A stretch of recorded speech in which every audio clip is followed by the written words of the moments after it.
हमें लैलतुल क़द्र में करना क्या है। इसमें कुछ बिदअतें भी फैली हुई हैं, जत्थे बना के मस्जिदों में जाना और इज्तिमाई इबादतें करना, ये तमाम चीज़ें असलाफ से साबित नहीं है और इनको दीन समझ के करेंगे ये बिदअत हो जाएंगी। सुन्नत से दूर हैं ये सब चीज़ें।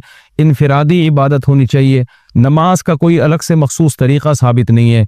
लैलतुल क़द्र की रात में जो तरीक़े से आम आप नमाजें पढ़ रहे हैं वही उसी तरीके से, ये नहीं कि पहली रकत में ये सूरत, दूसरी में ये सूरत, ये तमाम चीज़ें लोगों में फैली हुई हैं। ये बिदअत है, इनका हकीकत से सुन्नत से कोई ताल्लुक़ नहीं है।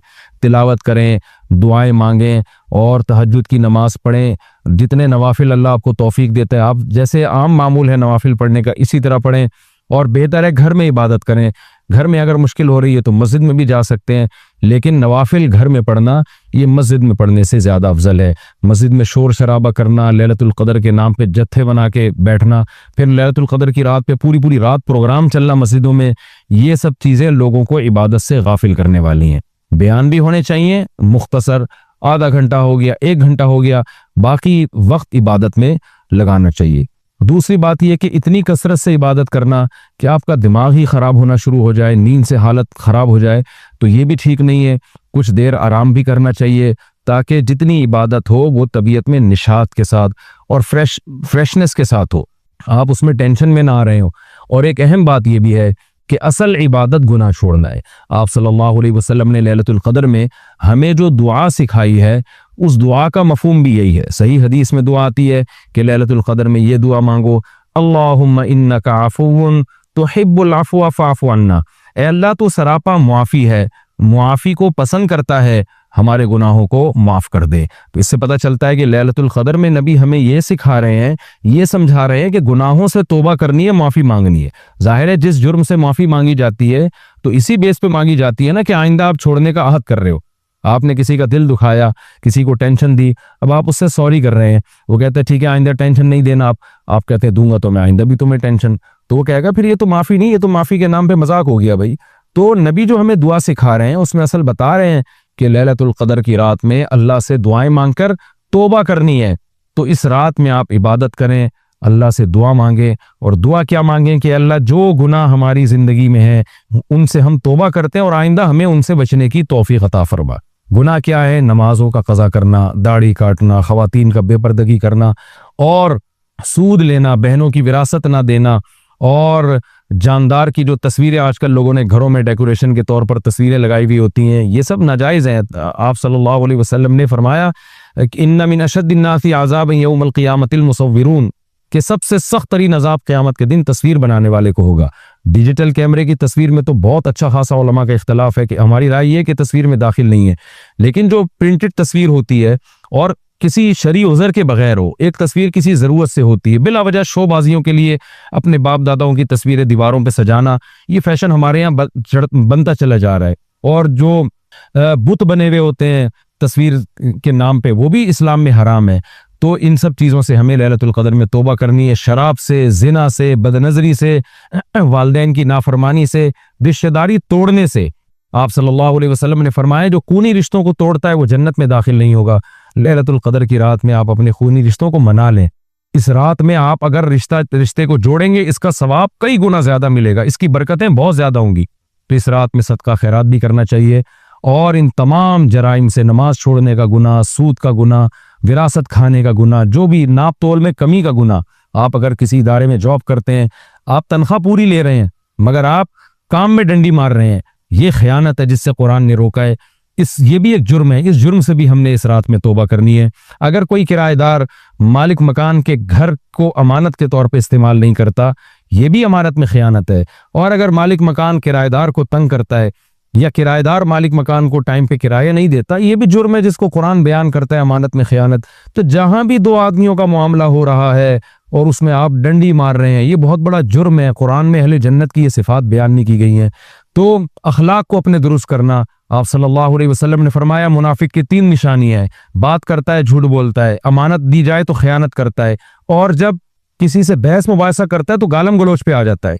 आज देखें दफ्तरों में क्या हाल है, बात बात पे गालियां, जरा सी कोई मसला होता है फोश फोश गालियां निकालना शुरू कर देते हैं।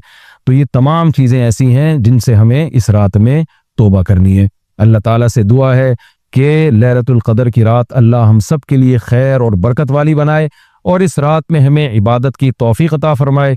फला उक़सिमु बिमा तुबसिरून वमा ला तुबसिरून इन्नहु लक़ौलु रसूलिन करीम वमा हुवा बिक़ौलि शाइरिन क़लीलन मा तुअमिनून वला बिक़ौलि काहिनिन क़लीलन मा तज़क्करून तंज़ीलुम मिर रब्बिल आलमीन वलौ तक़व्वल अलैना बअज़ल अक़ावील लअख़ज़ना मिन्हु बिल यमीन सुम्मा लक़तअना मिन्हुल वतीन फमा मिनकुम मिन अहदिन अन्हु हाजिज़ीन व इन्नहु लतज़किरतुल लिल मुत्तक़ीन व इन्ना लनअलमु अन्न मिनकुम मुकज़्ज़िबीन व इन्नहु लहसरतुन अलल काफ़िरीन व इन्नहु लहक़्क़ुल यक़ीन फसब्बिह बिस्मि रब्बिकल अज़ीम।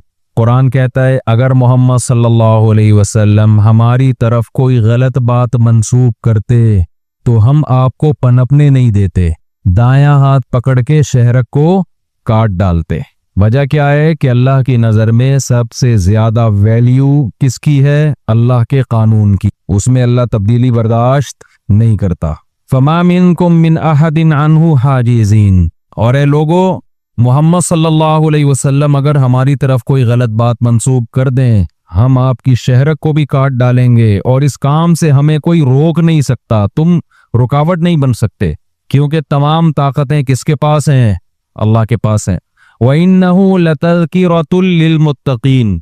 आगे कुरान कहता है कि ये किताब, इसमें जो नसीहतें हैं, ये नसीहत है उन लोगों के लिए जो मुत्तकी हैं, जो परहेजगार हैं।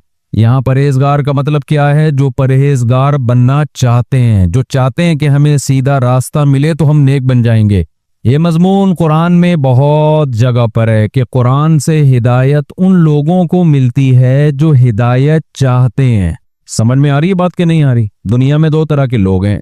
एक लोग वो हैं जो कहते हैं कि जिस स्टाइल में हम जिंदगी गुजार रहे हैं, हम अपनी लाइफ से मुतमईन हैं, हमें क्या जरूरत है, देखें कुरान क्या कहता है, हदीस क्या कहती है, क्या खुदाई अहकामात हैं, हमें इन बखेड़ों में पड़ने की बोलो जरूरत नहीं। अच्छी बड़ी लाइफ गुजर रही है, खा रहे हैं, सुबह उठते हैं, नाश्ता करते हैं, जाते हैं ऑफिस, जॉब है, बिजनेस है, शाम को आते हैं, ये अच्छी बड़ी लाइफ गुजर रही है, तो मैं क्यों फॉलो करूं मजहब को? मेजोरिटी का तो यही कॉन्सेप्ट है ना। रुकावटें डाल रहे हैं मजहब जगह जगह और आपकी जिंदगी के मजों को किरकिरा कर रहा है। किरकिरा समझते हैं? मजों को किरकिरा का मतलब मजों को खत्म नहीं कर रहा। जैसे कबाब में हड्डी जो होती है ना, खाली हड्डी आ जाए इतनी बुरी नहीं लगती, कबाब में हड्डी आएगी तो बहुत बुरी लगेगी कि नहीं लगेगी? देखो खाली हड्डी ही हड्डी है तो खाते हुए आदमी को ये होता है कि पता है भाई ये नहीं चबेगी, दांत से चूसो और हड्डी को फेंक दो। कबाब में हड्डी का मतलब, आप कबाब की तो डेफिनेशन यही है कि जिसमें हड्डी ना हो। उस गोश्त को कहा जाता है जो भून के मसाले डाल के बनाया जाए और हड्डी उसमें ना हो, लिहाजा उसको इंसान मुंह में रखते ही दबा के चबाना शुरू करके निकल लेता है। अचानक बीच में हड्डी आ जाए तो चीखें निकलती हैं कि नहीं निकलती? यार मुझे ऐसा लग रहा है शायद 2-3 हफ्तों के बाद दर्द हो रहे हैं ना, तो अब लग रहा है कि ऐसा भूल गए, ऐसा लग रहा है जैसे दोबारा से पहली क्लास शुरू कर रहा हूं मैं। आप कोफ्ता खा रहे थे, देखो बाज दफा क्या होता है, हम क्या करते हैं, मिर्चें आ जाती हैं, हरी मिर्च, अचानक हरी मिर्च मुंह में आ गई। मेरे मुंह में तो अचानक हरी मिर्च आए तो मुझे तो खुशी होती है, मुझे तो हरी मिर्चें पसंद है ना। लेकिन आमतौर पे लोग पहले से तवक्को नहीं होती कि इसमें इतनी मिर्चें होंगी, एक निवाला मुंह में रखा, एकदम हरी मिर्च, चीखें निकल गई। आप वीडियो तो नहीं बना रहे भाई, इसको यूं कर देना, वहम हो रहा है खामखा। ये कबाब में हड्डी की तरह टेंशन दे रहा है मुझे तो इसका रुख अपनी तरफ कर लिया, जेब में रख लें। बाद लोग यूं पकड़ के बैठे हुए होते हैं, कहने हम तो वीडियो नहीं बना रहे। भाई हमें लग तो यही रहा है, एक कानून बना दिया ना कि भाई वीडियो ना बनाए, तो बस उसको सब फॉलो करें। तो अब क्या है, इस्लाम क्या करता है कि इस्लाम ने बहुत सारे मजे हलाल कर दिए, लेकिन जैसे कबाब खाते खाते अचानक हड्डी आ जाए तो चीखें निकलती हैं, भाई ये क्या हो गया, दांतों में दर्द शुरू हो जाता है, तो वो बहुत बुरी लगती है हड्डी। इस्लाम ने बहुत सारी चीजों की परमिशन दे दी, लेकिन जगह जगह रुकावटें खड़ी कर दी हैं। हर थोड़ी देर के बाद इस्लाम का कोई ऑर्डर आएगा और आपको वो ऐसा लगेगा जैसे कबाब में क्या आ गई है, हड्डी आ गई है, या कोई अचानक हरी मिर्च आ गई है बीच में, खतरनाक किस्म की। उससे लोग कंफ्यूज होते हैं। यार लाइफ को एंजॉय करो यार। अभी देखो रात को हम सोते हैं, आजकल तो कराची में सोते ही उस टाइम है जो उठने का टाइम शुरू होता है, जब फजर का टाइम शुरू हो रहा है, जो उठने का टाइम है उस वक्त सोने का टाइम शुरू होता है। इंतहाई गहरी नींद। अल्लाह मियाँ अगर कह देते कि तुम्हें सोने की इजाजत ही नहीं है, खाने पीने की इजाजत ही नहीं है, लाइफ को एंजॉय करने की इजाजत ही नहीं है, तो फिर हड्डियां ही हड्डियां होती। क्या ख्याल है? फिर वो पादरियों वाला मजहब होता जो ईसाइयों का था कि जंगल में निकल जाओ, अल्लाह अल्लाह करो, लाइफ को बिल्कुल भी इंजॉय करने की कोशिश मत करो। ये पादरियों का मजहब था। कुरान कहता है वरहबानियत निबतदऊहा, ये ईसाइयों ने खुद बिदत निकाली थी ईसाइयत में। अच्छा बनने की कोशिश में ना ईसाइयत का ऐसा कॉन्सेप्ट पेश कर दिया कि तमाम लज्जतों से महरूमी का नाम ईसाइयत रख दिया, हालांकि अल्लाह ने उन पर यह चीज फर्ज नहीं की थी। इसको कहते हैं रहबानियत। ये लफ्ज याद रख लें, हदीस में भी है, इस्लाम में रहबानियत नहीं है। रहबानियत का मतलब क्या होता है? आप दुनिया की लज्जतों से फायदा उठाना ही छोड़ दो। जब भी मजहब में अपनी खोपड़ी इस्तेमाल करके इंसान अपनी अकल इस्तेमाल करता है ना, और मजहब की जो तालीमात होती हैं उनको एक तरफ रख देता है, तो हमेशा गुमराही की तरफ जाता है। ईसाइयों ने देखा कि ईसा अलैहिस्सलाम कहते हैं ये जिना हराम है, शराब हराम है, सूद हराम है, खिंजीर हराम है, बहुत सारी चीजें तोड़ने का। इसका मतलब है कि अपने ऊपर ना जितनी पाबंदियां लगाओगे अल्लाह इससे खुश होगा। तो कुछ अल्लाह ने की, कुछ उन्होंने कहा चलो हम अख्पल तरीके से करना शुरू कर दें। जिना हराम हुआ, उन्होंने कहा इसका मतलब अल्लाह नहीं चाहते कि लोग औरत की तरफ जाएं, तो उन्होंने कहा हम निकाह भी हराम कर देंगे, बिल्कुल अवॉइड करेंगे औरत से, ऐसे ही साफ सुथरी पाक दामनी वाली उनके ख्याल में जिंदगी गुजारेंगे। तो कुरान ने जगह जगह क्या कहा, भाई जैसे हलाल करना अल्लाह का काम है, हराम करना अल्लाह का काम है, हलाल का ऑप्शन भी किसके पास है? अल्लाह के पास है। जिसको हलाल कर दिया तुम हराम नहीं कर सकते उसको।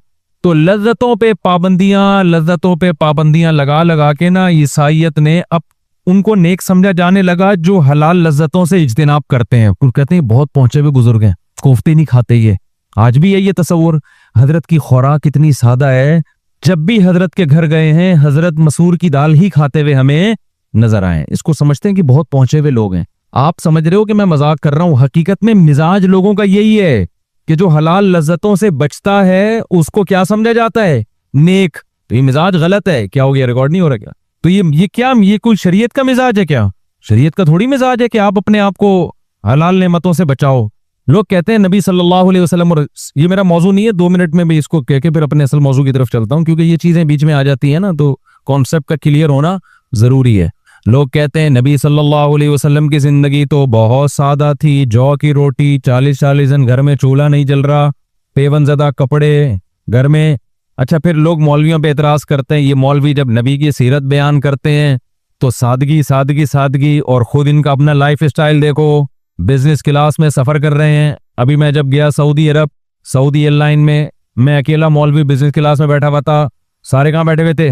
इकोनॉमी में। मुझे खुदा की कसम शर्म आ रही थी, मैं सोच रहा था टिकट कैंसिल करूं, मैं भी पीछे जाके बैठ जाऊं, कोई पथराव ना शुरू हो जाएगा। बस मौलवी को देखो, हमारी जिंदगी बिजनेस करते करते गुजर गई, हम इकोनॉमी में जा रहे हैं। इस मौलवी का 2 टके का बिजनेस हमें कहीं नजर नहीं आ रहा, और जाके किस में रहा है? बिजनेस क्लास में जा रहा है। अब वो मुझे टिकट ही जिसने बुलाया उसने बिजनेस क्लास का ही दिया था, मेरा तो कसूर नहीं है ना भाई उसमें। जिन्होंने मुझे इनवाइट किया था, किसी काम से इनवाइट किया था, तो वो मुझे मना करने के बावजूद उसने टिकट कौन सा भेजा, जाने का भी आने का भी। तो अब मैं भाई मुझे इकोनॉमी में भेज दो, मुझे कोई बिजनेस का शौक नहीं, लेकिन उन्होंने कहा नहीं बिजनेस में भेज, ऐसे की तैसी। अब हम गए तमीज से, लड़काया हमने बैग, सारे बड़े बड़े लोग इकोनॉमी में गरीबों की तरह बैठे हुए हैं, बिजनेस में निकल के जा रहे हैं। तो फिर लोग ये जब मंजर देखते हैं कहते हैं उधर सादगी देखो इन लोगों की। और अगर अपने पैसों से भी जाऊं बिजनेस क्लास में तो किसी को तकलीफ क्या है? ठीक है ना, अपने पैसों से भी जा सकता है आदमी।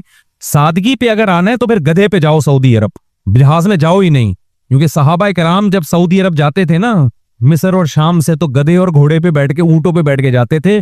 इकोनॉमी क्लास, पुराने जमाने के इंसान को जहाज की इकोनॉमी भी दिखा दो, उसको भी वो लग्जरी ही समझेगा, बोलेगा अबे तू वैसे बैठा हुआ है और हसीनाएं तेरी खिदमत में लगी हुई हैं। बटन दबाता है, फौरन कोई हसीना आके तुझसे पूछती है कि आपको क्या चाहिए, तो और हवाओं में उड़ के 2 घंटे में पहुंच रहे हो, तो ये तो लग्जरी लाइफ हो गई ना। तो असल अगर आप सादगी जिसकी आप लोगों को तरगीब दे रहे हैं, वो तो फिर किस पे जाओ? ऊंट पे जाओ। आप कह सकते हैं आजकल ऊंट पे जाना मुमकिन नहीं है, ये गलत है। आप ट्राई करके देखें, लोग पैदल हज पे निकले हुए हैं, यूट्यूब पे व्लॉग्स बनाते हैं, तो ऊंट तो फिर भी पैदल नहीं है, स्पीड भी तेज होती है और पहुंचा देगा आपको। वीजे का प्रॉब्लम होता है वो दिलवा देंगे, कुछ कर लेंगे इंशाल्लाह। आप जाएं, ऊंट पे जाने वाले बने। तो लोग कहते हैं इन मौलवियों की तकरीरें देखो, सादगी सादगी। नबी सल्लल्लाहु अलैहि वसल्लम जिस बिस्तर पे सोते थे उसमें निशानात पड़ जाया करते थे, और ये सफर कर रहे हैं, पूरा अमला बैठा हुआ था पीछे, और मौलवी किस में जा रहा है? बिजनेस क्लास में जाके बैठ। तो अब जाहिर है लोगों को इतराज होगा, यार ये क्या मजाक है यार, एक तरफ सादगी और खुद कहाँ बैठे हुए हैं, इसमें फिर स्टाइल भी अलग ही होता है। तो जी हाँ, तो खैर अच्छा एक बात आपको बता दूं, ये लोगों की नजर में इसको बहुत बड़ा समझा जाता है। हम अपने दिल की कैफियत बताएं, हमारी नजर में इसकी 2 टके की वैल्यू नहीं। ठीक है, कि राहत की चीज है, सुकून की चीज है, वहां जरा टांगे फैला के आदमी बैठ जाता है, सो भी सकता है, इससे ज्यादा कुछ नहीं है। ये तो जिसके दिल में दुनिया की मोहब्बत होती है ना, वो समझ रहा होता है, इसको बहुत वैल्यू दे रहा होता है। इकोनॉमी वालों को तो शायद लग रहा हो कि यार ये देखो, लेकिन हमें इकोनॉमी वालों पे तरस नहीं आता, इसलिए कि ये यहाँ बैठ गया, गधे पे आ गया, घोड़े पे आ गया, क्या ये कोई, जैसे बच्चे खिलौने पे नहीं फख्र कर रहे होते, बड़े मजाक उड़ा रहे होते हैं ना उनका। किसी बच्चे को आप अच्छा सा खिलौना ला के दे दें, वो दूसरे को दिखा दिखा के सड़ाता है, मेरे पास ये वाली गाड़ी है, रिमोट कंट्रोल से चलती है, और तू अपनी गाड़ी को खुद ही अपने हाथ से चलाता है। तो जैसे ये खिलौनों पे जो बच्चा फख्र करता है, तो ये उसके बचपने की इमेच्योर होने की दलील है। ऐसे ही जब इंसान बड़ा हो जाता है तो खिलौनों का साइज भी क्या हो जाता है, बड़ा हो जाता है। उस पे फख्र करना, तो ये भी इंसान के बच्चे होने की दलील है। जिनका मेंटल लेवल थोड़ा ऊपर होता है ना, उनको इन चीजों से कोई फर्क नहीं पड़ता। एक वाकया सुना के आगे चलता हूं। हमारे हजरत मुफ्ती रशीद अहमद साहब रहिमहुल्लाह ताला फरमाते हैं कि मैं अपने उस्ताज हजरत मुफ्ती मोहम्मद शफी साहब रहिमहुल्लाह, जो हजरत मुफ्ती तकी उस्मानी साहब के उस्ताज हैं, कहते हैं उनके साथ जब किसी बड़े घर में जाता था ना, बहुत करोड़पति मालदार के घर में, तो मेरी तबीयत पे एक बोझ होता था कि क्या दुनिया की अय्याशी है और इतना फानूस और ये क्या है को यार। कहते मेरी तबीयत पे क्या होता था, एक बोझ। कहते लेकिन मुझे ये एहसास था कि ये बोझ होना इसकी अलामत है कि मुझ में अभी कमाल पैदा नहीं हुआ है, मैं दुनिया को लिफ्ट करा रहा हूं, तभी इन चीजों से तबीयत परेशान होती है। जब दुनिया की मोहब्बत बिल्कुल निकल जाएगी तो ये बोझ क्या हो जाएगा, खत्म। इसलिए कि फिर इसकी वैल्यू नहीं रहेगी। तो किसी के पास झोंपड़ी है, किसी के पास बंगला है, कोई ज्यादा इसमें फर्क, बोलो बंगले और झोंपड़ी की वैल्यू क्या हो जाएगी, बराबर हो जाएगी। आप कह सकते हैं बंगले और झोंपड़ी की वैल्यू बराबर है, तो कोई अगर बंगले में रहता है तो बेच के झोंपड़ी खरीद ले वो। तो सहूलत तो बहरहाल बंगले में है ना ज्यादा, सहूलत किस में है, बंगले में ज्यादा है। बात यह है कि ये चीज क्या काबिल फख्र है, इतनी वैल्यू है जितनी आप इसको दे रहे हैं। वैल्यू तो है, तभी तो लोग उसके पीछे मरते हैं। इतनी वैल्यू नहीं है जितनी दी जा रही है कि उस पर राले टपकाना शुरू कर दें, उस पर आप डिप्रेशन में जाना शुरू कर दें। बैरिया टाउन में प्लॉट मिल जाए बहुत अच्छा है, नहीं मिले तो टेंशन लेने का नहीं है, इतना अच्छा नहीं है कि जितनी टेंशन ली जा रही है, ये समझाना मकसद है। तो खैर हम आगे चलते हैं। तो नबी सल्लल्लाहु अलैहि वसल्लम की जो हयात थी ना, जो सादगी आपकी जिंदगी में, जो आपकी जिंदगी में गुर्बत थी, उसको बार बार एक्सप्लेन करता हूं मैं, खूब समझ लें। वो गुर्बत किसी मसलहत की वजह से नबी ने इख्तियार की हुई थी, वो मकसूद शरीयत नहीं है। शरीयत चाहती ये नहीं है कि सारे इस स्टाइल की जिंदगी गुजारें, उसमें बहुत सारी हिकमतें थी। एक बड़ी हिकमत ये थी कि नबी आखिरी नबी है, तो अल्लाह ताला आप सल्लल्लाहु अलैहि वसल्लम पे तमाम किस्म के वो इल्जामात या वो शुबहात जो आपकी नबूवत में जर्रा बराबर भी शक पैदा करने का जरिया बन सकते हैं, वो तमाम इल्जामात अल्लाह अपने पैगंबर से दूर करना चाहते थे। क्योंकि जो शख्स भी झूठ बोलता है उसके पीछे दो मफाद होते हैं, या तो जिस्मानी ख्वाहिश होती है या दौलत की लालच होती है। तो हमारे नबी के पास दौलत आई, सुबह को सारी सदका कर दी, शाम को खाने की रोटी नहीं है। कोई गैर मुस्लिम ये आज भी एतराज नहीं कर सकता कि माज अल्लाह नकले कुफर पैगंबर ने माज अल्लाह झूठी नबूवत का दावा किया और मकसद इसका क्या था, पैसा और माज अल्लाह याशी। तो वो तो थी नहीं आपके, ये तो गैर मुस्लिम भी लिखते हैं कि आप सल्लल्लाहु अलैहि वसल्लम ने गुर्बत में वक्त गुजारा है। तमाम मुअर्रिखीन का इत्तेफाक है इस पर। तो ये इल्जाम नफ, क्योंकि आप आखिरी नबी है ना, आप कोई और ऑप्शन थोड़ी है किसी के पास। दूसरा होता है इंसान ख्वाहिशात का गुलाम होता है, ख्वाहिशात के पीछे भागता है। जैसे आप देखा होगा ये बड़े बड़े लोग जो हैं, जो शहवत परस्त होते हैं, इनके स्कैंडल बनते रहते हैं लड़कियों के साथ, उसके साथ भाग गए, उसके साथ जो मुख्तलिफ होता है ना, कि बाज़ वक़्त पैसे की लालच नहीं होती, शहवत का भूत दिमाग पे सवार होता है। रूहानी आमिलों के ऐसे बहुत सारे केस होते हैं। तो अल्लाह ने हमारे नबी पर ये इल्जाम भी क्या कर दिया, खत्म। इसलिए कि आपने पहली शादी की 25 साल की उम्र में, जब इंसान की जबरदस्त ख्वाहिशात और उमंगे होती हैं, तो 25 साल में आपने शादी की 40 साल बेवा से, और वो बेवा जो 2 दफा बेवा हो चुकी थी। तो ये निकाह का तर्ज अमल बता रहे हैं कि आपकी तबीयत में ख्वाहिशात नफसानिया का गलबा बोलो नहीं था। फिर 50 साल की उम्र में जाके आपने कसरत से निकाह किए हैं, 50 साल की उम्र में, जबकि उस उम्र में इंसान के जज्बात वैसे नहीं रहते जैसे इब्तदाई उम्र में होते हैं, और उनमें भी सिर्फ एक कंवारी, बाकी सारी बेवा और तलाक याफ्ता। हालांकि अरब में ज्यादा बीवियां रखना ऐब नहीं था, बल्कि कमाल था। उस कल्चर में आप वैसे भी 10 रख लेते, कंवारी रख लेते, और आपको ऑफरें भी थी। तो जो नबी सल्लल्लाहु अलैहि वसल्लम का निकाह का भी तर्ज अमल है ना, कोई थोड़ी सी अकल रखेगा तो वो फैसला करेगा कि ये ख्वाहिशात नफसानिया का इसमें कोई दखल है ही नहीं। अब सवाल पैदा होता है कि अल्लाह अगर नबी को ये हुक्म देता कि आप निकाह करें ही नहीं, तो और बात क्लियर हो जाती है ना, दूध के दूध पानी का पानी के, भाई आप तो ख्वाहिशात का आप में गलबा है ही नहीं, बिल्कुल एक भी नहीं किया आपने, वो फिर दूसरी हिकमत के खिलाफ हो जाता है। इसलिए कि इस्लाम निकाह को क्या चाहता है, प्रोमोट करना, तो उसमें भी तो पैगंबर को नमूना बनाना था ना, ताकि लोग पैगंबर की इक्तदा करें। अगर आप करते ही नहीं तो फिर लोग कहते हैं पैगंबर ने नहीं की, तो वही पादरीपन आ जाता, पादरियों वाला हिसाब जो ईसाइयत में हुआ कि कोई शादी ब्याह नहीं, निकलो जंगलों में अल्लाह अल्लाह करो बैठ गए। तो इस्लाम चाहता था लोग निकाह करें, तभी हमने भी कर लिया अल्हम्दुलिल्लाह। अब लोग कह रहे हैं कि इस्लाम चाह रहा है हम, लेकिन पड़ोसी नहीं चाह रहे, फला नहीं चाह रहा, फला नहीं चाह रहा, तो बातें करते रहते हैं लोग बैठ के हमारे बारे में। वैसे सामने तो बड़े अच्छे मिलते हैं, निजी महफिलों में बातें कर रहे होते हैं। इस मौलवी को देखो इस तरह की निजी सामने थोड़ी करते हैं, सामने तो माशाल्लाह सब बहुत खुशी हुई, वैसे बैठ के ना बहुत बातें उल्टी उल्टी कर रहे होते हैं। तो खैर मैं ये कर रहा था कि हमारे नबी सल्लल्लाहु अलैहि वसल्लम का जो गुर्बत वाला अंदाज था उसमें क्या थी, एक बहुत बड़ी हिकमत थी। तभी हदीस में आता है अल्लाह ने मेरे दिल में रगबत ही नहीं रखी दौलत की, पैसे की। तो अगर ये शरीयत का हुक्म होता, जैसे नमाज नबी ने पढ़ी, सहाबा को भी नमाज का हुक्म, मुंह से कंप्लीट कर लिया गया ना जुमला, सहाबा को भी नमाज का हुक्म दिया, नबी सल्लल्लाहु अलैहि वसल्लम ने रोजा रखा, सहाबा को भी रोजे का हुक्म दिया, सदका तो खैरात किए, सहाबा को भी सदका तो खैरात का हुक्म दिया, लेकिन आपने खुद गुर्बत वाली जिंदगी इख्तियार की, सहाबा को इसका हुक्म नहीं दिया। हजरत उस्मान मालदार थे, आपने ये नहीं कहा तुम्हारा इतना बड़ा बिजनेस क्यों है कि तुम 400 घोड़े सदका कर रहे हो, जब जो 400 घोड़े, उस घोड़ा उस जमाने में लैंड क्रूजर था, बल्कि BMW था वो, और ऊंट उस जमाने में घोड़े से भी ऊपर की चीज थी। 100 ऊंट, 200 ऊंट, जो 200 ऊंट का मतलब पता है क्या है, एक ताजिर डोनेशन कर रहे 200 लैंड क्रूजर, तो समझ लो उसके एसेट्स कितने होंगे। तो हमारे नबी ने तो नहीं कहा कि भाई ये तुम्हारे पास ये इतना पैसा आ रहा है, तुम ये इतना कमा क्यों रहे हो, है भाई। हजरत उस्मान मदीना से थोड़ी इतना कमा सकते थे, आपकी तिजारत दूसरे कंट्रीज, इंपोर्ट एक्सपोर्ट का काम था आपका। वो बड़े बड़े ताजिर लोकल बिजनेस में इतना नहीं कमाते, पहले भी नहीं कमाते थे, आज भी नहीं कमाते। जिनकी इंपोर्ट एक्सपोर्ट का काम होता है वो बड़े बड़े बड़े ताजिर होते हैं।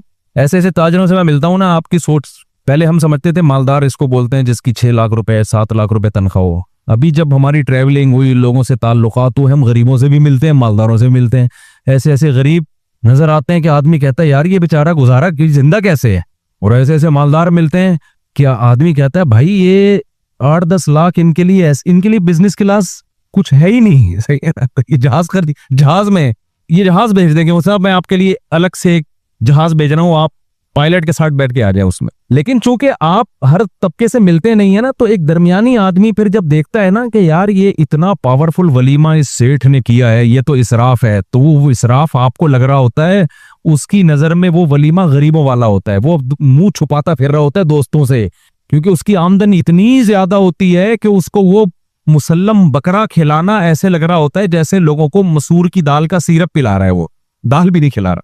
तो इसलिए जो है ना, हर एक को एक लाठी से मत हांका करें। अल्लाह ने बाज लोगों को बहुत वसाइल दिए, उनके लिए ये इतना लाखों करोड़ों रुपए निकाह पे खर्च कर देना, ये उनका इसराफ नहीं है। इसराफ हर एक का दूसरे से क्या होता है, ये जो कुरान ने कहा है ना इसराफ मत करो, तो इसराफ की डेफिनेशन हर शख्स की दूसरे से क्या है, मुख्तलिफ है। एक 50,000 वाले का इसराफ अलग है, एक 50 करोड़ वाले का इसराफ क्या है, अलग है।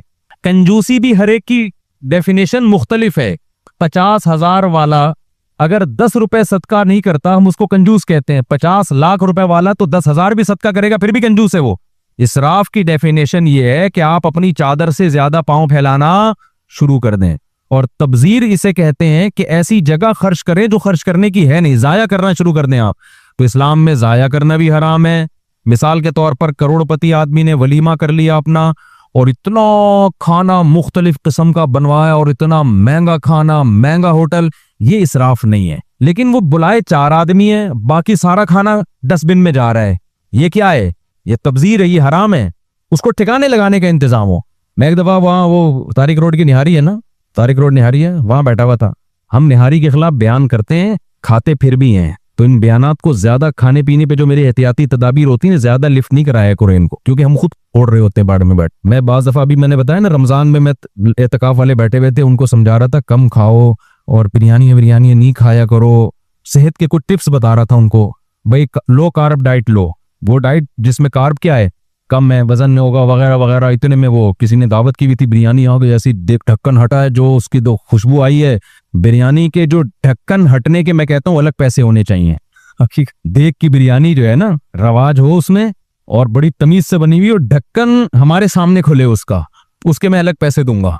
उसको जो खुलता है फिर जो ड्रंग की आवाज आती है और जो एकदम से उसमें से खुशबू निकलती है, आधी कीमत तो वसूल हो गई उस। तो वो ढक्कन हटा और जब आई है तो फोड़ फाड़ दिया सबने, तबाही बिछा दी ना सबने बैठ के। इत्तेकाफ वाले तो वैसे ही आपको पता है नदीदे होते हैं और कोई काम उनका होता नहीं है, ना घर के ना दुकान के, तो सिवाय पेट भरने के कोई फिक्र ही नहीं होती। तो मेरे साथ एक बंदा बैठा हुआ था, उसने कहा मुफ्ती साहब अभी तो आपने इतनी जबरदस्त तकरीर की थी। मैंने कहा भाई वो खाने के बाद की तकरीर है, जब खाना सामने आ जाए तो ये वो वाली के लिए फिर अलग तकरीर है हमारी। ये क्या है, अलग किस्म की तकरीर। तो मेडिकल साइंस के जो चीजें होती है ना उनको लिफ्ट कराओ, मैं ये नहीं कह रहा, लेकिन एतदाल से लिफ्ट कराया करो उनको। सारी लज्जतें डॉक्टर बाज़ दफा छुड़वा देते हैं आपसे। तो ये अच्छा काम नहीं कि हमने जो इतना फोड़ फाड़ दिया, इसके साइड इफेक्ट बाद में जाके जाहिर होते हैं। लेकिन मेरी आदत ये है कि मैं जब फोड़ फाड़ देता हूं ना तो अगले वक्त में उसकी तलाफी करता हूं मैं। लोग तलाफी नहीं कर रहे होते, फोड़ फाड़ दिया, फिर सुबह फिर नाश्ता फोड़ दिया, फिर दोपहर फोड़ फाड़ दिया, तबाही भर, और एक दिन धमाके के साथ दुनिया से चले जाते हैं। तो मैंने अपना वाक़या बताया था ना, एकदम हमने दबा के निहारी खाई रात को। मैंने गुलशन इकबाल में मैं रहता था, मैंने निहारी, नली निहारी, मगज, उसमें मक्खन का तड़का लगा के बयान था हमारा। बयान बहुत लंबा हुआ, उसके बाद इतना फोड़ा, तबीयत से बहुत मजा आ रहा था, नींबू निचोड़ के खाने का अपना मजा है। तो क्या हुआ कि फिर रात को जब मैं सोया हूं तो यहाँ सुबह उठाऊं तो यहाँ रखी हुई थी वो निहारी, वो उसने नीचे जाने से इनकार कर। तो अब हमने क्या किया, हमने कहा अब हम नाश्ता नहीं करेंगे, अब हम जॉगिंग करेंगे। तो मैंने इतनी जॉगिंग की, वो ट्रैक बना हुआ है ना बुलस्वानी रोड पे, उस वक्त मैं ज्यादा मशहूर नहीं था तो खुलेआम जॉगिंग कर सकता था। जॉगिंग कर करके उसके बाप को भी बिठाया हमने कहा तह बैठेगी ये नीचे जाएगी। तो अगर कभी ऐसे ओवर ईटिंग मैं करता नहीं हूं इतनी, लेकिन उस दिन हो गई थी, तो फिर इस तरह करो। अच्छा खैर, तो वो जल्दी से वाकई, ये सारे वाकयात मैं किसी वजह से सुना रहा होता हूँ, वाकया बराए वरना मेरे पास वाकयात बहुत है अपनी जिंदगी के, तो वो आपके फायदे के नहीं है। दिलचस्पी तो होगी, फायदा नहीं होगा, तो मैं वही सुना रहा होता हूँ जिसका क्या हो, फायदा हो। तो हम बैठे हुए थे तो वो गरम गरम रोटी लेकर आ रहा है। अब मैं गरम रोटी खा रहा हूं तो इतने में वो आधी बचती है, ठंडी हो गई, वो हटा के दूसरी गरम लाकर इकराम कर रहा था। मुझे गुस्सा आया, मैंने कहा यार ये तो रिस्क को जाया कर रहे हो आप, ये जाया हो गया ना रिस्क, कि जब तक रोटी गरम है आधी खाई, वो आधी ठंडी हो गई, तो अब मजीद गरम आएगी और ये आधी जाया। मैंने कहा भाई ये तो गलत है। कह रहे नहीं आप गरम गरम खाएं। मैंने कहा हम गरम गरम खाएं, ये आधी क्यों जाया, ये इसराफ का मतलब समझ आ रहे हैं। खैर उसने कहा मुसाहब हमारे पास ठिकाने लगाने की जगह बहुत है। तो मैंने कहा भाई ठीक, वो आधी रोटी पर वो जाया नहीं की उन लोगों ने, उनके पास ठिकाने लगाने का इंतजाम है। अब जब इंतजाम है तो फिर गरम गरम ही खाओ, ठीक है ना। क्यों भाई, अल्लाह की तरफ से लज्जतें हैं, नेमतें हैं। कुल मन हर्रम ज़ीनतल्लाहि अल्लती अखरज लिइबादिही, अल्लाह कहते हैं कौन है जिसने अल्लाह की नेमतों को हराम कर दिया, जो अल्लाह ने अपने बंदों के लिए पैदा की है। ये जो तंदूर का नान होता है, गरम में और ठंडे में जमीन और आसमान का फर्क होता है। तो उन्होंने इंतजाम किया हुआ है, वो इंतजाम यही होगा कि बाद में वो गुरबा मसाकिन को बांट देते होंगे वो। तो नबी सल्लल्लाहु अलैहि वसल्लम की मस्कनत और गुरबत की वजह समझ में आ गई। ये आप सल्लल्लाहु अलैहि वसल्लम की इख्तियारी थी, इसमें और बहुत सारी हिकमतें थीं, अभी मैं उस सब की बात नहीं करता। बड़ी हिकमत यही मालूम होती है सरसरी गौर से। तो आप सल्लल्लाहु अलैहि वसल्लम ने हजरत उस्मान को नहीं मना किया। अब्दुर्रहमान इब्न औफ बहुत मालदार सहाबी थे। हजरत अबू बकर जो नबी के सबसे चहीते, सबसे करीबी, वो बड़े मालदार थे। हजरत अबू बकर ने गुलाम जो थे हजरत बिलाल, उनको खरीद के आजाद कर दिया। ठीक ठाक पैसा था तो गुलाम खरीदा ना, गुलाम लाखों में नहीं होता था, करोड़ों में होता था। हमने जामे तो रशीद में एक मर्तबा सहाबा इकराम में जो मालदार सहाबा थे ना, उनके पास जो ज़खायर थे और असासे थे, आज के दौर के लिहाज से उस गोल्ड और सिल्वर की हमने जो वैल्यू निकाली वो अरबों में बनती थी, अरबों में। किसी के 5 अरब रुपए के असासे, किसी के 6 अरब रुपए के असासे उनके पास, और उसी से वो बिजनेस करते थे। तो इससे साफ पता चलता है कि इस्लाम जायज लज्जतों पे पाबंदी नहीं लगाता। लिहाजा कोई मौलवी अगर बिजनेस क्लास में सफर कर रहा है तो बिल्कुल टेंशन लेने की जरूरत नहीं है। हसद की आग में जलोगे, इससे कोलेस्ट्रॉल कम नहीं होता, इससे कोलेस्ट्रॉल बढ़ता है। तो जाने दो, दुआ करो अल्लाह करे और अल्लाह तरक्की दे दे, तो इसमें कोई टेंशन वाली बात नहीं। तो लोग टेंशन ले नहीं रहे होते, लेकिन कुछ जो मुखालिफित होते हैं ना मौलानाओं के, वो टेंशन ले रहे होते हैं कि देखो ये बिजनेस क्लास में सफर करते हैं, देखो ये पेरिस में घूम रहे हैं, देखो ये 4 शादियां कर रहे हैं वगैरह वगैरह। तो जब अल्लाह आपको पैसा दे तो फिर आप बिजनेस क्लास में सफर नहीं कीजिएगा, बल्कि आप जहाज की दुम पे लटक के सफर करना, ठीक है ना। पहुंचता दुम भी वहीं पहुंचती है जहां अंदर बैठे हुए लोग पहुंचते हैं। तो ये न दिमाग से ये निकालो अपने, हमें शरीयत उसी को समझना है जिसको इस्लाम ने क्या कहा हो, शरीयत कहा हो। इस्लाम ने जो हुक्म दिया है बस उससे आगे बढ़ने की कोशिश मत करो, अल्लाह से आगे ना निकलो।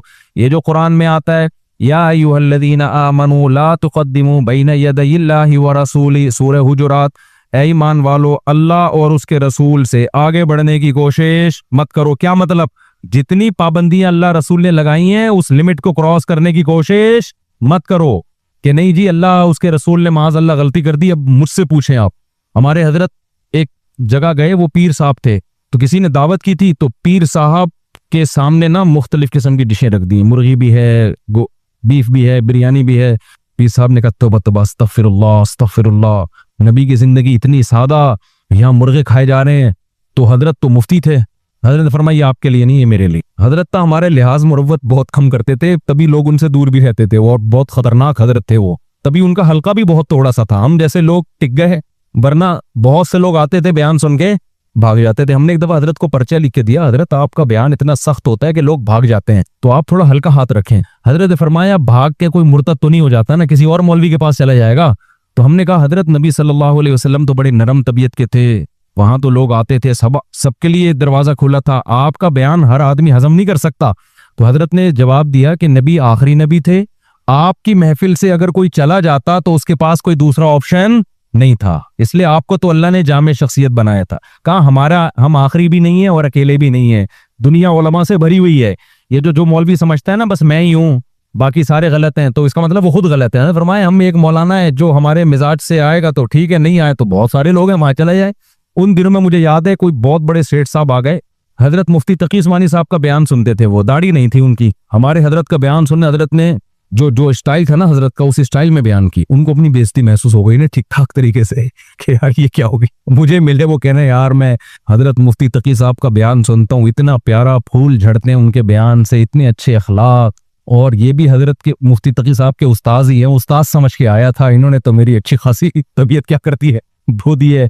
फिर कहने लगा यार हम जैसों के लिए वही ठीक है, हम जैसों के लिए। मैंने कहा चलो शुक्र है, ऐसा तो नहीं हुआ ना कि सबसे ही बिदक गया। तो उसने दोनों मौलाना सुने हुए थे, दोनों बुजुर्गों को सुना हुआ था, तो भाई जो आपको ज्यादा अच्छा लग रहा है आप क्या करें। तो हजरत का नजरिया और सही हो गया, फरमाया कोई हम कोई अकेले तो नहीं है ना, यहाँ से नहीं तो जहां से अच्छा लग रहा है वहां जाके सुन लो भाई।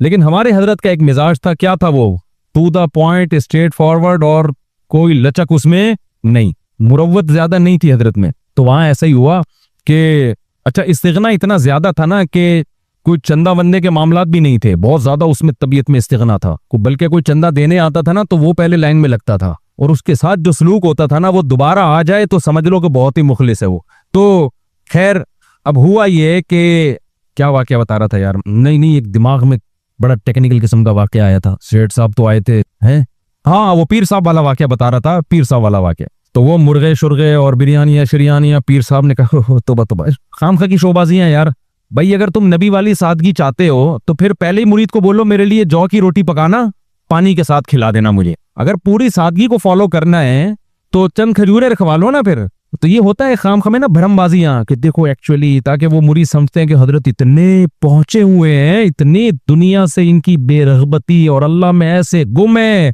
कि इनको मुर्गे देखकर खिन आना शुरू हो गई कि सहाबा कराम को तो जौ की रोटी नहीं मिलती थी और हम यहाँ बैठ के क्या कर रहे हैं, मुर्गे खा रहे हैं। तोबा। अच्छा कुछ पीर ऐसे होते हैं, कुछ बिल्कुल इसके उलट भी होते हैं। एक पीर साहब के पास एक मुरीद गया, पीर साहब मुरीद के पास गए तो मुरीद ने उनसे कहा कि हुजूर आपके लिए मैं दाल शरीफ पकाऊं या कद्दू शरीफ, दाल शरीफ पकाऊं या कद्दू शरीफ। उन्होंने कहा कोई बेगैरत सा मुर्गा पका के ले आ। शरीफ की मुझे शराफत ज्यादा, दाल शरीफ और कद्दू जो शरीफ हो उससे वो बेगैरत मुर्गा क्या है। अच्छा तू बेगैरत सा मुर्गा पका, इस तरह के पीर होते हैं।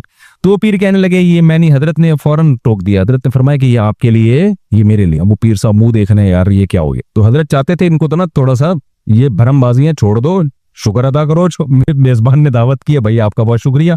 ज्यादा से ज्यादा जो नसीहत बनती है मेजबान से ये बोल दो भाई हम मेहमान चाह रहे हैं, पकवा आपने इतना लिया तो ये जाया नहीं होना चाहिए। बाज में गरीबों में बांट देना, कुछ ठिकाने लगा देना, इसको जाया बहुत होता है, ये गलत है। अल्लाह को जाया करने वाले लोग पसंद नहीं है, शैतान के भाई हैं। शादियों में देखो ना कितना बर्बाद होता है, सब सारा जाया हो रहा होता है। तो अल्लाह मियाँ क्या चाहते हैं, हाँ मैं कबाब में हड्डी की मिसाल से मैंने शुरू किया था, तो इस्लाम ने अगर पाबंदियां लगा दी होती ना कि कोई लज्जत दुनिया की हासिल करनी नहीं है, तो इस्लाम में हड्डियां ही हड्डियां होती, कबाब नहीं होता। और अगर इस्लाम ने सारी लज्जतों को हलाल कर दिया होता, पाबंदियां ही ना लगाई होती जैसे अंग्रेजों ने, उनके यहाँ नाइट क्लब भी है, उनके यहाँ शराब भी है, उनके यहाँ गर्लफ्रेंड भी है, उनके यहाँ बच्चों की टेंशन भी नहीं है, सास ससुर की टेंशन भी। हमारे यहाँ झगड़े होते हैं, बहू ने सास से तमीज से बात नहीं की, इस पे बड़े बड़े मसाइल खड़े होते हैं, फिर तमीज सिखा रहे होते हैं हम बैठ के, देखो तुम्हें ये बोलना चाहिए था, सास को आगे से ये बोलना चाहिए था। 6 महीने तमीज में ही लग जाते हैं, आदमी खुद बदतमीज बन जाता है थोड़े दिनों में। मर्द के साथ ऐसा ही होता है ना, वो अपनी बेगम को समझा रहा होता है, देखो ये मेरी माँ है, इसका एहतराम करो, इससे ऐसे नहीं। फिर बेगम कहती है आपकी अम्मा ने ये उल्टा लफ्ज क्यों बोला, आप कहते हो देखो उन्होंने जब उल्टा बोला था तो वो खानदान के बड़े हैं, तुम बर्दाश्त कर लेती। कहती क्यों सारी बर्दाश्त मैंने ही करनी है। मर्द शुरू में बेवकूफ आदमी, वो बैठ के क्या कर रहा होता है, समझा रहा होता है। फिर जब ज्यादा होता है फिर वो अम्मा को समझाता है, अम्मा कहती है जोरू का गुलाम बन गया, औरत का गुलाम, मैंने पैदा किया, मैंने पाला, और बातें किसकी सुन रहा है, बीवी की। मर्द को गैरत आती है, यार अम्मा बात तो बिल्कुल क्या कर रही है, सही कर रही है, पैदा भी उसने किया, अब ये तो नहीं आई है जिंदगी में। फिर जाके उसको समझाता है, तो थोड़े दिनों में इसको खुद काउंसलिंग की जरूरत पड़ती है। फिर अब इसको कौन समझाएगा, इसको फिर समझाना पड़ता है कि तू बेवकूफ नहीं है। वो समझता है मैं पागल हूं, उसको बताया तू पागल नहीं है, तू हो गया पागल, तू पैदाइशी पागल नहीं है, तू फला के पास जा अपना इलाज कर। तो ये चल रहा होता है ना, गोरे के यहाँ ये टेंशन है। अब कबाब में हड्डी आ गई ना, शादी तो कबाब थी ना, उस वक्त तो बड़ा मजा था यार, शादी हुई है, सबको बता रहा है मेरी वही शादी हुई है। उसके बाद उस जब कबाब खाना शुरू किया उसमें से हड्डियां निकलना, क्या ख्याल है, हड्डियां निकलना शुरू, कभी दाढ़ में दर्द हो रहा है, कभी दांत में हड्डी नीचे आ रही है, अब टेंशन में आना शुरू। फिर आगे बच्चे पैदा हो रहे हैं, बड़ी खुशी हो गई भाई माशाल्लाह, बकरे कट रहे हैं, कीके हो रहे हैं। उसके बाद बच्चा जब तक छोटा हो, मैं तो तभी कहता हूँ मुझे तो छोटे बच्चे पसंद। लोग कहते हैं ना बच्चे घर में नहीं होने, मैं कहता हूँ बच्चे ही होने चाहिए, बड़े होने ही नहीं चाहिए भाई, हमारा अपना कॉन्सेप्ट है। लोग कहते हैं बच्चे होंगे महंगाई बढ़ेगी, क्या ख्याल है, लोगों का कॉन्सेप्ट है। हम कहते हैं यार बच्चे से बेहतर इन्वेस्टमेंट कोई भी नहीं है। तो इतना सुकून देता है बच्चा, लेकिन वही बच्चा जब बड़ा होता है फिर दोनों ऑप्शन है, हो सकता है कबाब में हड्डी भी बन जाए और हो सकता है कबाब भी बन जाए। अब उसके पास कितने ऑप्शन है, बाज बच्चे हड्डी बन के आ रहे होते हैं, आदमी कहता है यार इतना खिलाया, इतना पिलाया, इतना पढ़ाया, इतना कमबख्त की तरबियत की, फिर भी इंसान का बच्चा नहीं बना। नूह अलैहिस्सलाम कितनी टेंशन में होते होंगे यार, आप सोचो, पैगंबर थे अल्लाह के, नूह अलैहिस्सलाम के मोजज़े पूरी कौम ने देखे, बच्चों ने, बच्चों से ज्यादा बाप को कौन जानता है।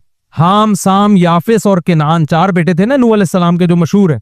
3 मुसलमान थे, एक क्या था, काफिर। कितनी तरबियत की उसकी, वही इंसान नहीं बन के दे रहा, क्या दिल पे आरे चलते होंगे।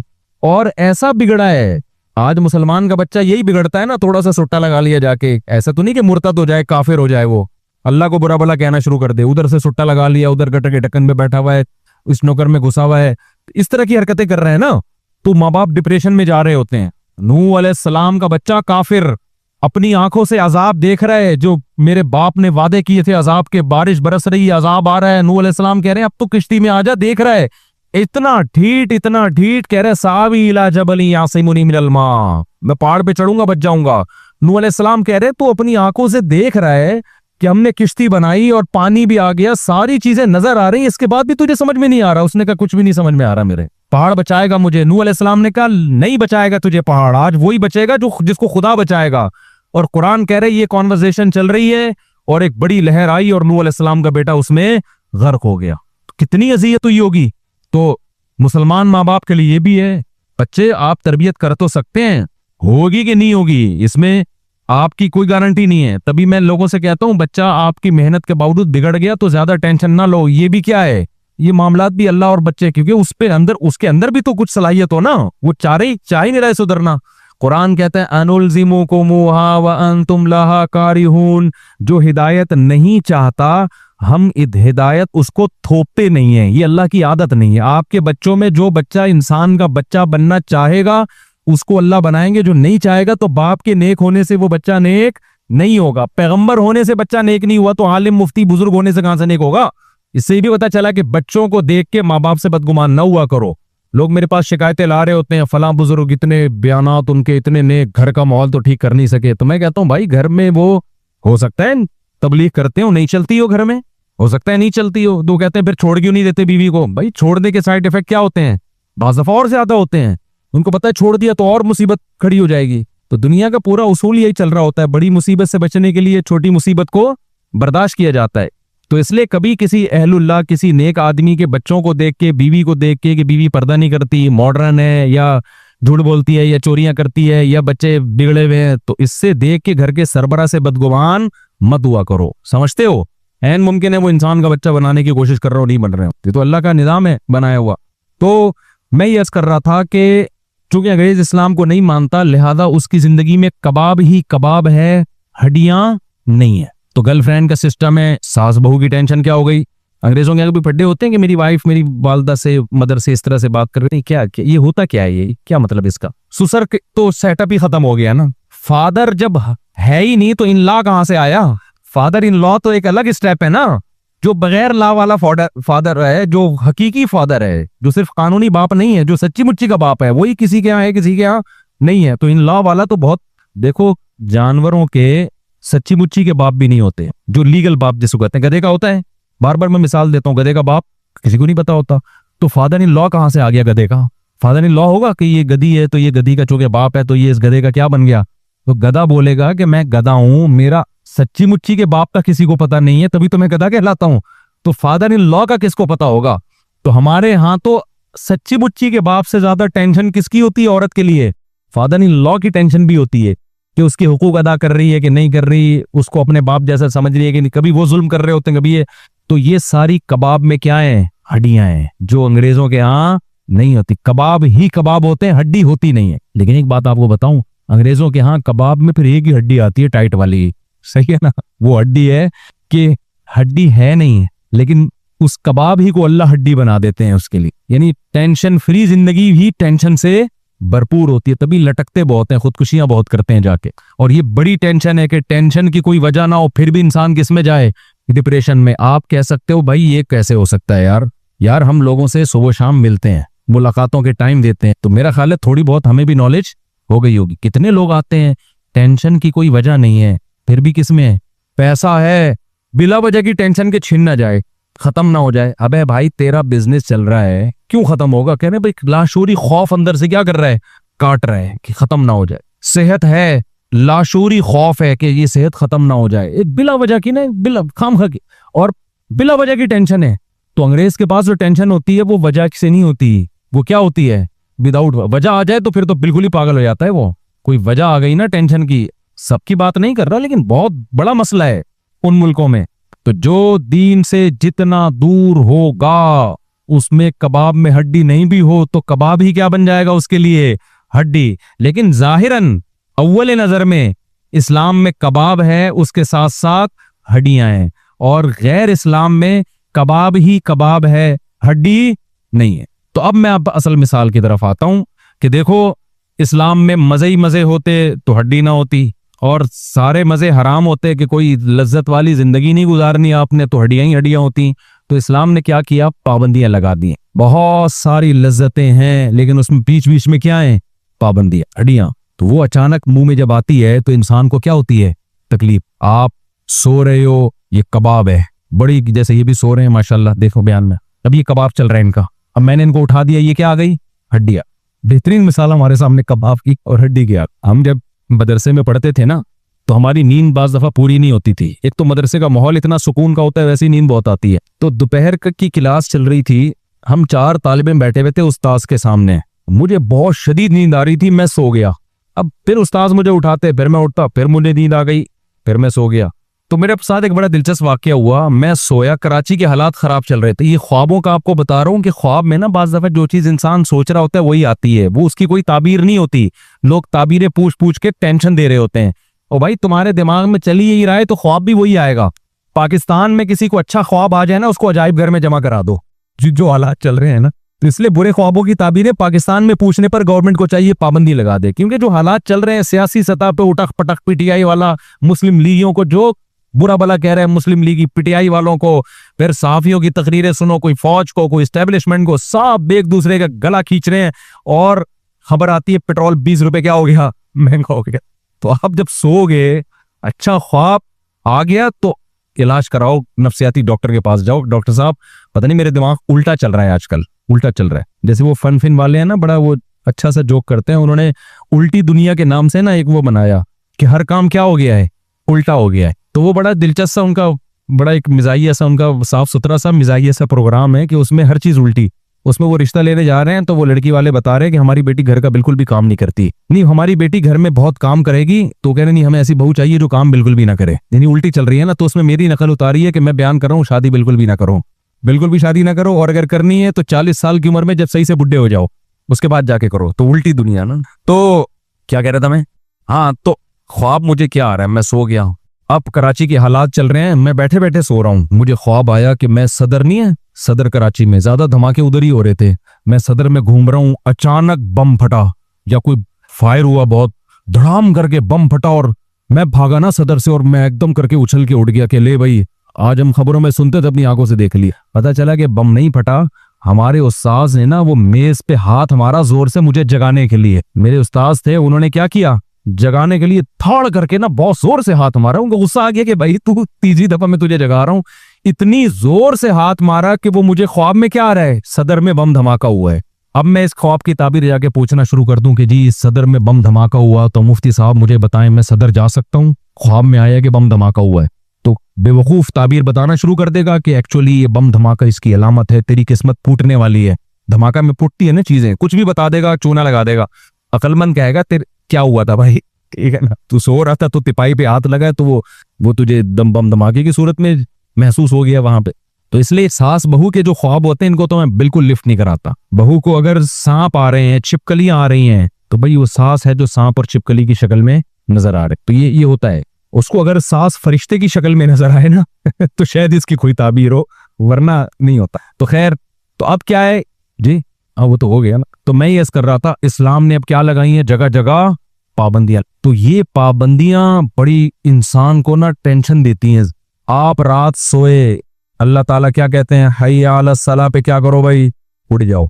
टेंशन होगी कि नहीं होगी? कितना मुश्किल होता है फजर के लिए नींद कुर्बान करना। मैं तो जब फजर के में आता हूँ ना, नमाजियों को देख के बड़ा खुश होता हूँ।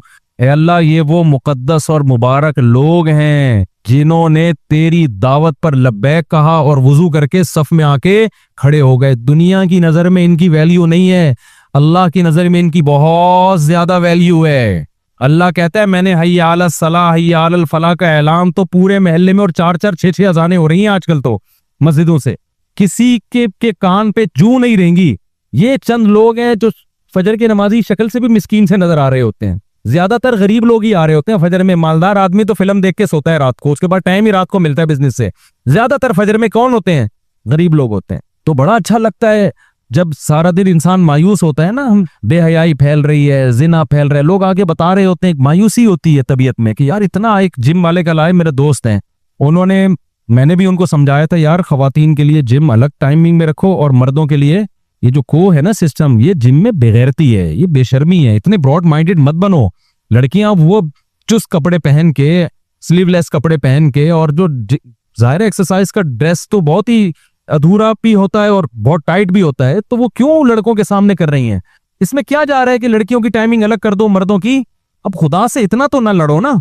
लिबरल लोग जो है ना वो हर एक को लिफ्ट कराने के लिए तैयार हैं, अल्लाह को जर्रा बराबर अहमियत देने के लिए तैयार नहीं है।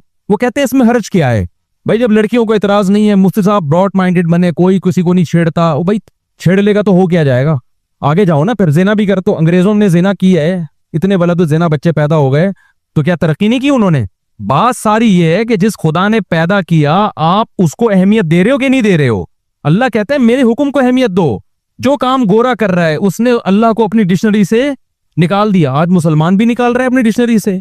तो क्या करना है भाई ऐसी नमाज और उम्रे का? क्या करना है ऐसी नमाज उम्रे का? इतनी बेगैरती है, इतनी बेहयाई है, फिर उसमें कितने वाकयात हो रहे हैं, कितने वाकयात हो रहे हैं। जो लड़कियां जा रही हैं, मैं बदगुमान नहीं कर रहा किसी की बीवी जा रही हो और वहां मर्द और औरतें इकट्ठे हों, लेकिन एतमाद खत्म हो रहे हैं एक दूसरे पे। शौहर को बीवी पे एतमाद खत्म हो रहा है, औरत को मर्द पे एतमाद खत्म हो रहा है। औरत को पता है मेरे मर्द को 20 किस्म की औरतें मिलती हैं, पता नहीं किस किस से इससे ताल्लुकात होंगे। मर्द को पता है ये 20 किस्म के मर्दों से इसकी सलाम दुआ हो सकती है। ठीक है, बहुत से लोग एतमाद करते हैं, लेकिन दिल में वसवसे आना शुरू हो गए कि नहीं हो गए? जो रिश्ता था, जो अल्लाह चाहते हैं जोड़ के रखें, वो रिश्ते टूटना शुरू। अब तो ऐसे ऐसे केसेस आ रहे हैं। मैं जिम ट्रेनर को समझा रहा था, मैंने कहा भाई हमारे पास पहले केसेस आते थे सास बहू के झगड़े, अब केसेस आ रहे हैं कि मियाँ बीवी के झगड़े हो रहे हैं। किस बात पे? शौहर को शक हो गया है कि इसके किसी से ताल्लुकात हैं। ये बहुत ज्यादा मामला खराबी की तरफ जा रहा है। वो झगड़े काबिले बर्दाश्त थे, ये काबिले बर्दाश्त नहीं है कि ना औरत को शौहर पे एतमाद, ना शौहर को औरत पे। तो ये को सिस्टम जो है ना, ये तबाही बर्बादी की तरफ लेके जा रहे हैं हमको।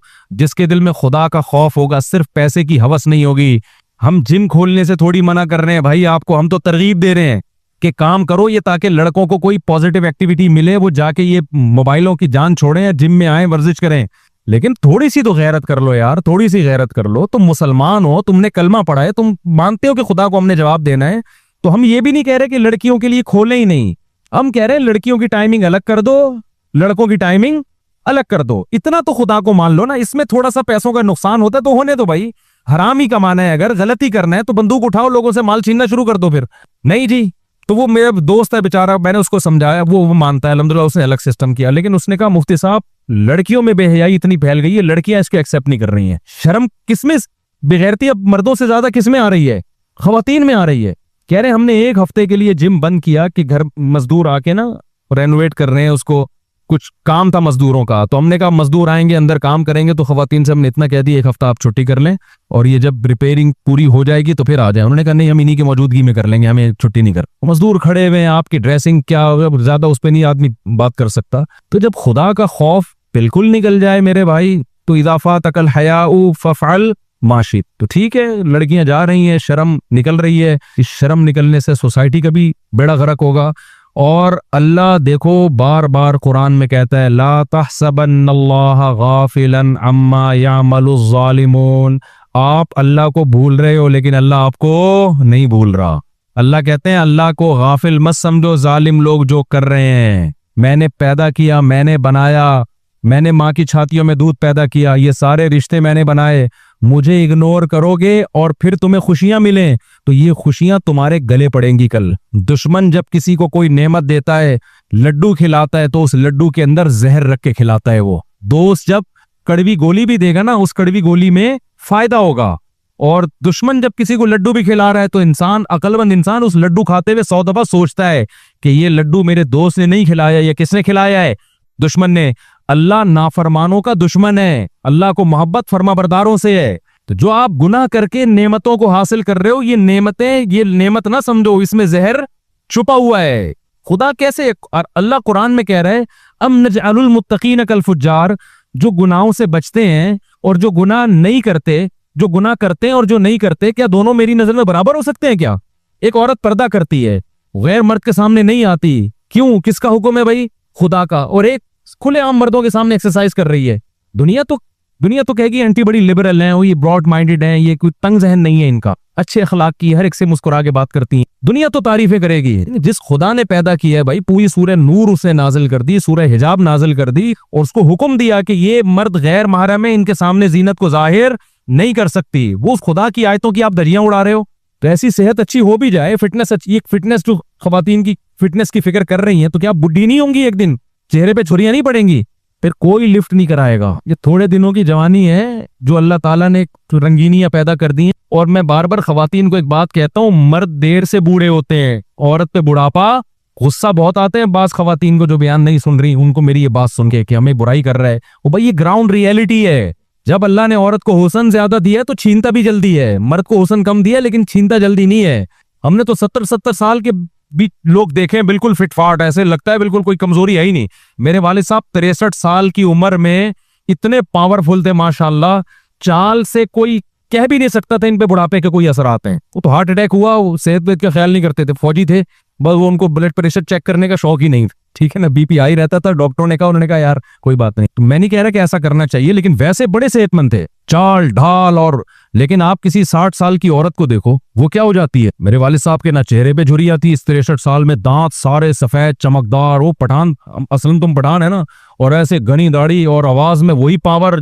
कहीं से भी बुढ़ापे के कोई दूर दूर के असरात कम से कम मुझे नजर नहीं आते थे। मर्दों में बहुत सारे ऐसे होते हैं। हकीम सईद साहब 78 साल की उम्र में 78 ईयर्स ओल्ड थे, रोजाना 1 घंटा लॉन्ग टेनिस खेलते। मादरत खेलने से पहले मादरत नहीं करते थे, ये मादरत मैं बताते हुए कर रहा हूं कि आपको लगेगा यार ये कैसी बातें कर रहा है। 1 घंटा क्या था, लॉन्ग टेनिस। आप 10 मिनट खेलो लॉन्ग टेनिस तो दिमाग सेट हो जाता है आदमी का, वो 1 घंटा खेलते थे। तो मर्दों में अगर सेहत का ख्याल रखें बहुत देर तक चलते रहते हैं। औरत का जो हुस्न और जमाल है अचानक ढलना शुरू होता है, तो औरत को तो और ज्यादा एहतियात कर, भाई पाकदामनी इफ्फत के साथ वक्त गुजार की मोहब्बतें लो, औलाद पैदा करो, फिर बुढ़ापे में खानदान हो तुम्हारा।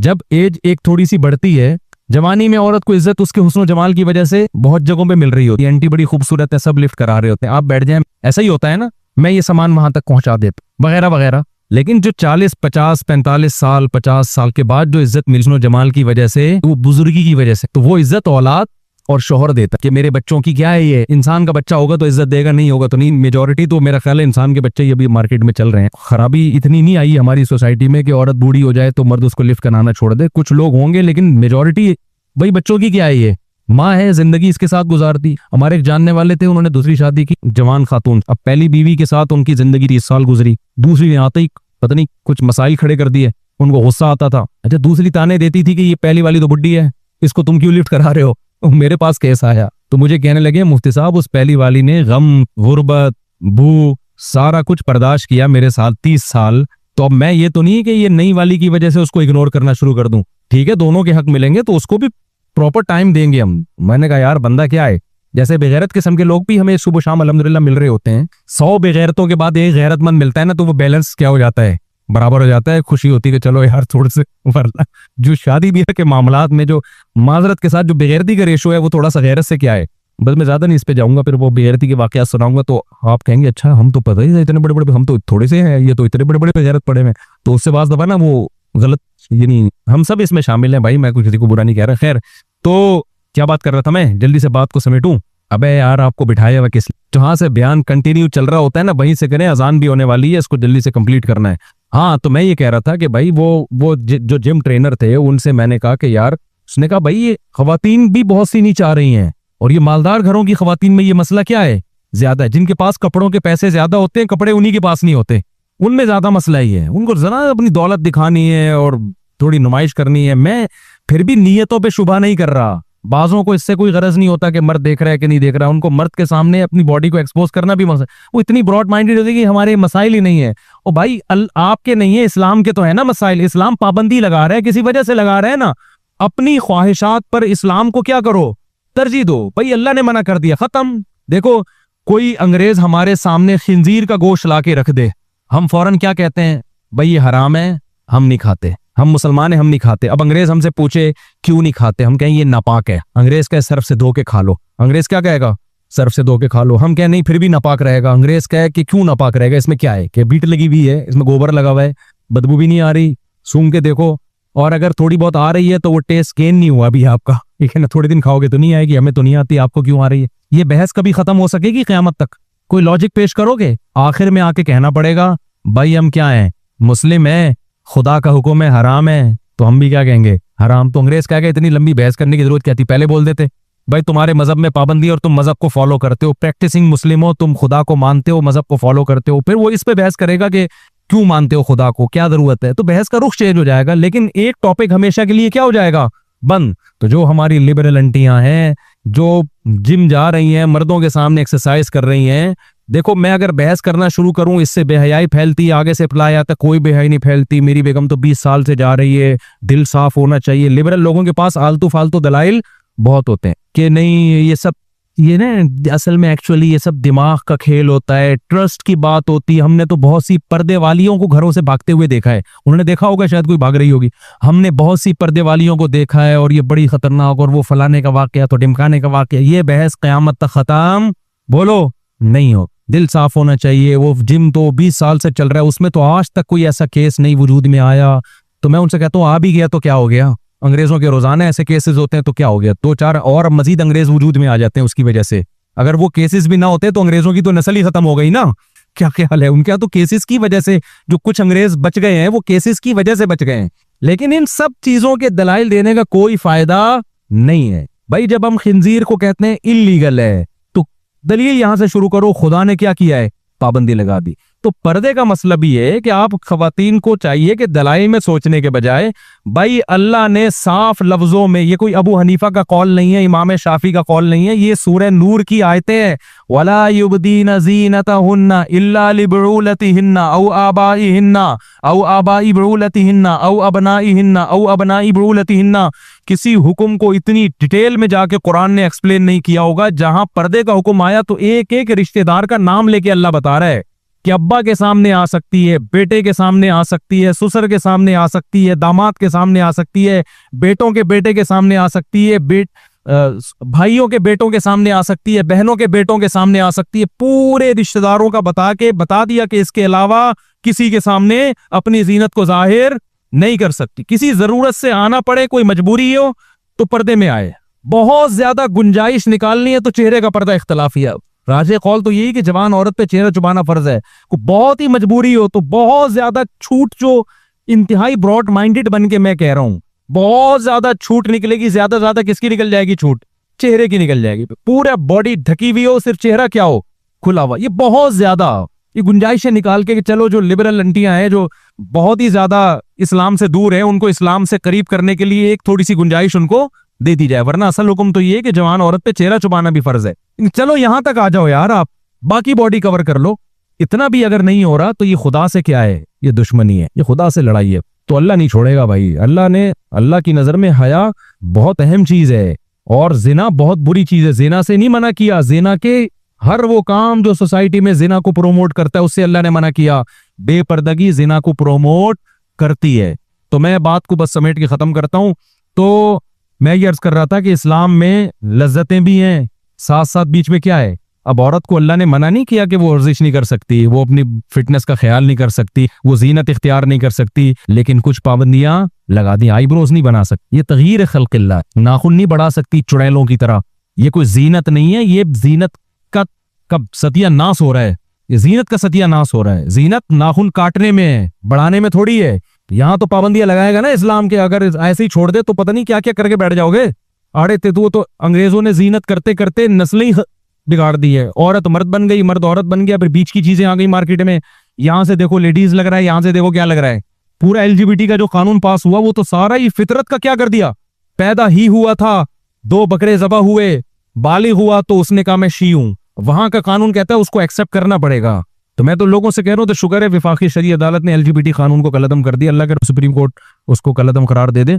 तो वरना फिर यही होगा कि बच्चा पैदा हुआ था, आपने 2 बकरे काटे, बड़े होके कह रहे हैं मैं शी हूं। 7 साल में बच्चे को इजाजत है वहां कानून में कि वो अपने आप को शी हो। तो आपका 1 बकरे की कीमत क्या हो गई? जाया हो जाएगी ना, बकरे के पैसे जाया हो जाए। इसके कूट पटांग किस्म का निजाम है तो चल रहा है। तो इस्लाम ने पाबंदियां लगा दी, हमें इंसान का बच्चा बना दिया। तो ये जो कबाब में हड्डियां पैदा की है ना इस्लाम ने, ये किसके फायदे के लिए? ये हमारे फायदे। एक मिसाल दे के बयान खत्म करता हूं।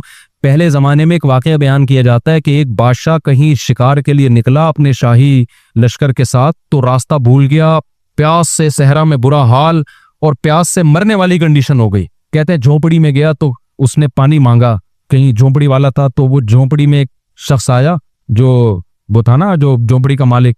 जब देखा बादशाह प्यास से मर रहा है तो ठंडा पानी लाया और प्याले के अंदर तिनके डाल दी, जैसे कबाब में हड्डियां होती है ना, ताकि पानी पीते हुए बार बार तिनका मुंह में जाए, फिर तिनका मुंह से हटाए, फिर पानी पिए। यही बादशाह को पानी पीने में टेंशन हो। बादशाह लोग अपनी इंसल्ट बर्दाश्त नहीं करते। अच्छा, पाकिस्तान के जितने भी बादशाह हैं ना, तबाह के हर एक दूसरे की इंसल्ट करते करते हुक्मरानों की 2 टके की इज्जत छोड़ी नहीं है किसी। ये बहुत खतरनाक है। ये कोई अच्छा काम नहीं है।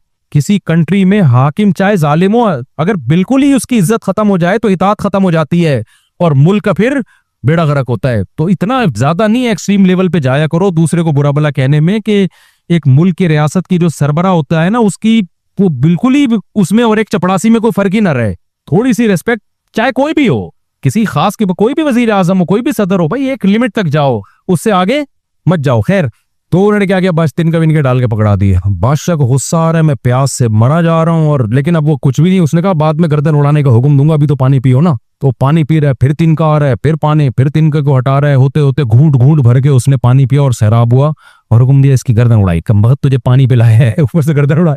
तो उसने कहा हुजूर मेरी थोड़ी सी बात सुन लें तो फिर आप गर्दन उड़ा दें। बादशाह ने कहा चलो इसने पानी तो पिलाया है ना, तो वरना बादशाह लोग सुनते कहाँ थे, पहले गर्दन उड़ाने के बाद कहते थे अब बता तेरा मसला क्या है।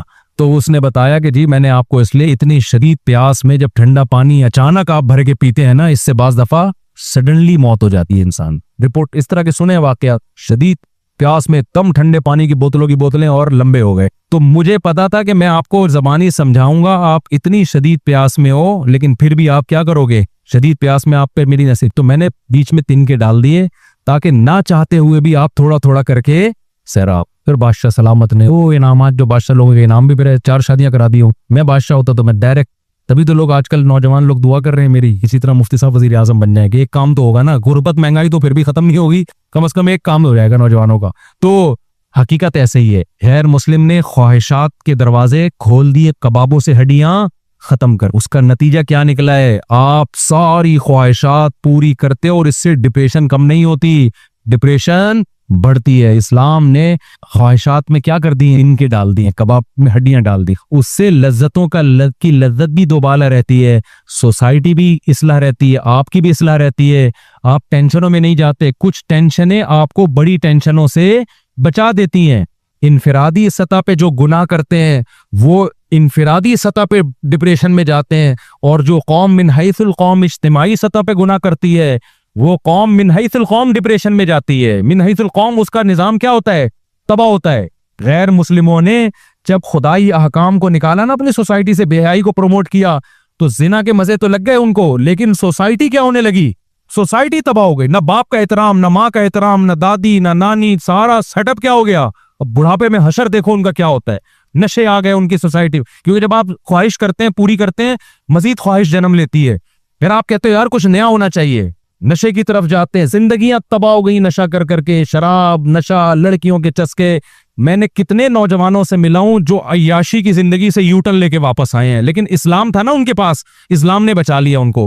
गैर मुस्लिम के पास बचाने वाला कोई चीज ही नहीं होती। मैं तो बहुत नौजवानों से मिला हूं जो अय्याशी के इंतहा तक पहुंचे लेकिन डिप्रेशन में जाने लगे। वो उन्होंने मुझे खुद बताया कि हमारे पास पैसा, नाइट क्लब, शराब, सब कुछ, लेकिन हम देख रहे थे रोज बरोज टेंशन कम होने के बजाय क्या हो रही है, बढ़ रही है। तो फिर वो बताते हैं मौलाना तारिक जमील साहब का बयान सुना, तबलीग में वक्त लगाया, तो हमें फिर आहिस्ता आहिस्ता अंदाजा हुआ भाई ये जिंदगी क्या है, ये बर्बाद कर, क्योंकि देख रहे थे बर्बाद हो रहे हैं हम। तो मुसलमान के पास तो ऑप्शन होता है, इस्लाम उसको घसीट के ले आता है। गैर मुस्लिम को क्या चीज लेकर आएगी, उनके पास तो मोटिवेशनल स्पीकर हैं खाली, वो खुद पी रहे होते हैं, उनकी खुद लड़कियों से दोस्तियां होती हैं, सबकी नहीं होती होंगी लेकिन बॉसों की होती हैं। वो क्या मोटिवेशन करेगा भाई, जो खुद खुदा का बागी है। मोटिवेशन में तो सबसे पहले खुदा का इंट्रोडक्शन जरूरी है ना, कि जिसने पैदा किया उसको तो मानो, वो तो है ही नहीं उनके यहाँ। तो इसलिए जो इस्लाम में जो कबाब में हड्डियां हैं ना मेरे भाई, ये हड्डियां हमारे फायदे की। हड्डी वाले गोश्त का मजा अलग होता है। मैंने एक दफा क्या किया, मछली से ना पूरी हड्डियां निकाल ली, कांटे इसी तरीके से निकलवा के मछली पकाई, मजा।